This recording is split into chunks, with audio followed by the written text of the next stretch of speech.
રાજપીપળા જિલ્લા કલેક્ટર કચેરી પર મળેલી સંકલન સમિતિની બેઠક તોફાની બની। સાંસદ મનસુખ વસાવા, ધારાસભ્ય ડોક્ટર દર્શનાબેન દેશમુખ અને ધારાસભ્ય ચૈતર વસાવાએ સંકલન સમિતિની બેઠકમાં રોડ, રસ્તા, પાણી, શિક્ષણ સહિતના મુદ્દાઓ ઉઠાવ્યા। ઉનાળાના આકરા તાપ વચ્ચે પીવાના પાણીની યોગ્ય સુવિધા ન હોવાનો પણ આરોપ લગાવી અને ધારાસભ્ય ચૈતર વસાવાએ અધિકારીઓ પાસે માહિતી માંગી તો સાંસદ મનસુખ વસાવાએ રોડ રસ્તાની કામગીરીને લઈને અધિકારીઓનો ઉધડો લીધો। જૂના રાજનો રસ્તો લાંબા સમયથી બંધ પડ્યો છે। ડેડિયાપાડાથી બોગજન રસ્તાનું કામ પણ બંધ પડ્યું છે। કોન્ટ્રાક્ટરોએ શરૂ કામ ન કરતા સાંસદ મનસુખ વસાવા રોષે ભરાયા હતા।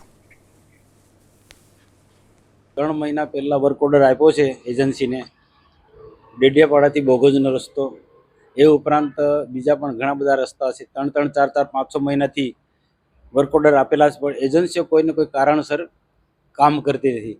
ક્યાંક ક્યાંક ફોરેસ્ટના કાયદાનો પણ થોડો તકલીફ છે। તો આ બધાની વચ્ચે રહીને કોઈ પણ વ્યવહારુ રસ્તો કરો અને જે ચોમાસા પહેલા રસ્તાના કામ ચાલુ થઈ જાય એની વાત કરી। ધારાસભ્ય બેન દર્શનાબેને જૂના રાજનો પ્રશ્ન જે છેલ્લા 1-1.5 વર્ષથી ટલ્લે ચડ્યો છે એ પ્રશ્નનો પણ ઝડપથી ઉકેલ આવે, જરૂર જણાય તો રાજ્ય સરકારમાં પણ એની રજૂઆત કરવી, એ રીતના વાત થઈ। જે પણ જિલ્લામાં પીવાના પાણીની સમસ્યાઓ છે ત્યાં તમામ પંચાયતોને એમની સૂચનાઓ આપવામાં આવે અને રિપેરિંગથી લઈ પાણી પુરવઠામાં નવા હેડપંપથી લઈને બધી કામગીરી કરવામાં આવે।